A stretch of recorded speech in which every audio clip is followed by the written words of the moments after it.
জুয়ার বাটার আগামী বিশেষ 2 দিনের পর্বে দেখানো হবে বিশ্বাসঘাতকতার দুরন্ত 2 দিন। মানে এবার ফাইনালি দুই বোন একে অপরের শত্রু হয়ে উঠবে। জিৎ বসু নিশাকে বিয়ে করেই গ্রেপ্তার করে জেলে পাঠালো, কিন্তু তাকে স্ত্রীর স্বীকৃতি দিয়েও স্ত্রীর মর্যাদা সম্পূর্ণ দেবে জিৎ বসু।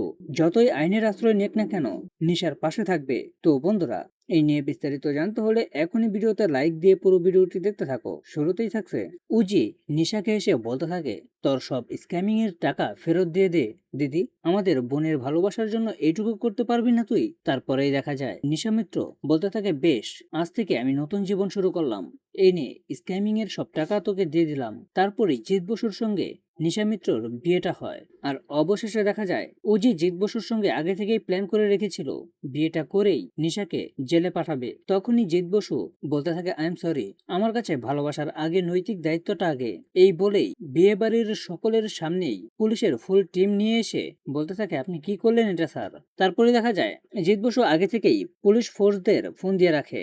তারপর পুলিশের সমস্ত ফোর্স এসে নিশাকে গ্রেপ্তার করে। তখনই উজি বলতে থাকে, আপনি কি করলেন এটা স্যার? আপনি তো আমাকে কথা দিয়েছিলেন স্যার।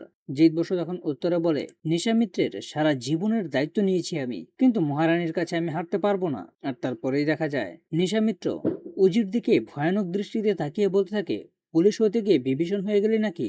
আজ থেকে আমাদের রক্তের সম্পর্ক শেষ। তারপর সবাইকে চ্যালেঞ্জ করে বলতে থাকে, তোদের আইন একদিন এই মহারানীকেই স্যালুট করবে।